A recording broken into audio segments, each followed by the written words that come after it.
Hi, I'm PhotoJunkie from photoshopbus.co.uk. So in this tutorial, which is just really a tutorial for people starting off with Photoshop, it's part of my beginner series of tutorials which you can follow on YouTube or at photoshopbus.co.uk. We're going to talk about shapes, and just a few of the options. So if we come down to the toolbar, you can see that right here is the options for shapes. So you can right click or click and hold with the left mouse key to get the options. So I'll just do the rectangle tool, and then if you come along to the tool options, which is at the top here, you'll see that we've got some options indeed. So the first one we'll talk about is shape. Now a shape is going to fill it with this fill color. So if this fill color was the same as this blue color and you wanted to change it, it would change, but it wouldn't affect your foreground color. So we're just going to leave it on black. And then you've got options for a stroke. Now some of these options you see up here won't be in previous versions of Photoshop, so you can just play along depending on what version you've got. Now there's some different options for stroke. You've got no stroke, you've got a block color, a gradient, and a pattern. And of course with each of these you get a little flyout with your to load patterns, save patterns, and create a new pattern. Okay, so some pattern options there. Let's go for just a block color, and it's red, so we pick red. And then we do the thickness of the stroke, we'll leave it at 10 points, and then you can choose what kind of line you want. So we'll do a solid line, you can have a dashed line, and then you can align it, so inside, center, or outside. We'll align it on the outside. Caps we'll leave as it is, and the corner. The corners, remember, this is only going to affect the stroke, not the shape itself, just the stroke. So let's have this one, just for variety, which sort of nips off the corner of the stroke. And then you can click more options, and you can create some more complicated strokes that way.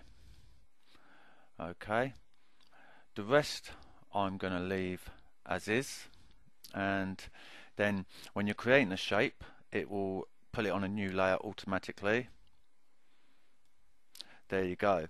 Now it's created a path with this, so if I make sure the path's on and take this off,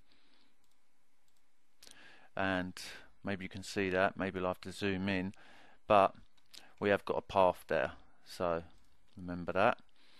And you can see that it's nipped off the corners of that stroke. It's put it on the outside, exactly what we told it to do. If you want to change the color, you can by double clicking on the thumbnail. You've got a little corner down there, double click on that, and you can change the color of the inside of the shape. Okay, so let's look at the next one, and the next one I want to create a new layer for, and we're going to choose path. Now all our options go except for these combining paths options, and some options there which is a bit more complicated, and here we're going to simply draw a path. It's not going to color it, it will create the path, a new path for you, which you can go ahead and save by double clicking.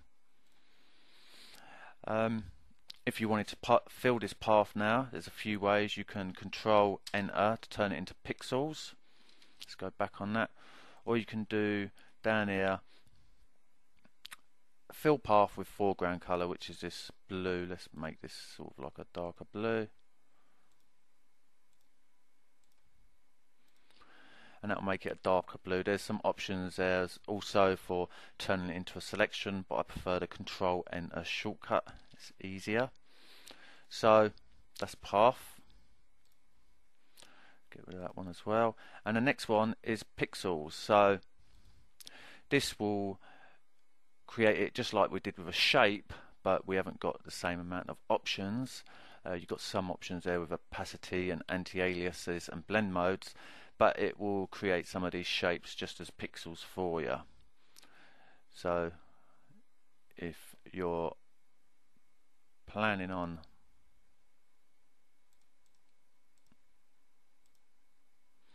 let's get rid of that.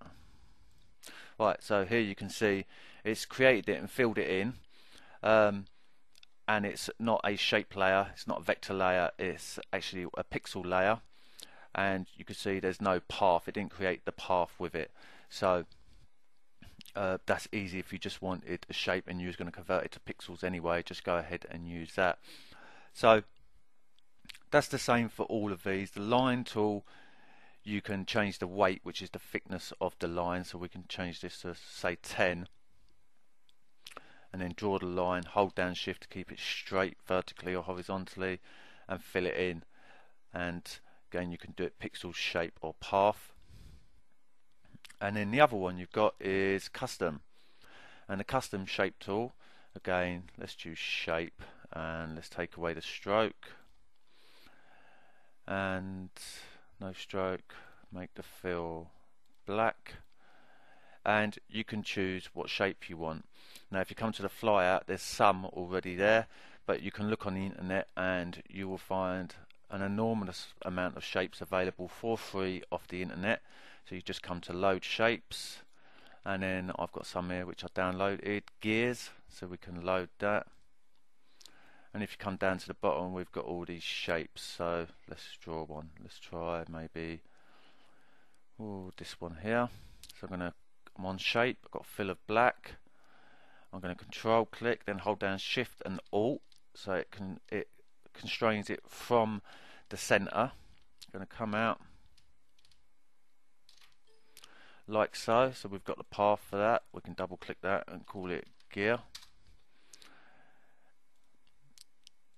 and we've got that shape. And from there you could maybe make a 3D object. So selected layer, work path, 3D extrusion, create.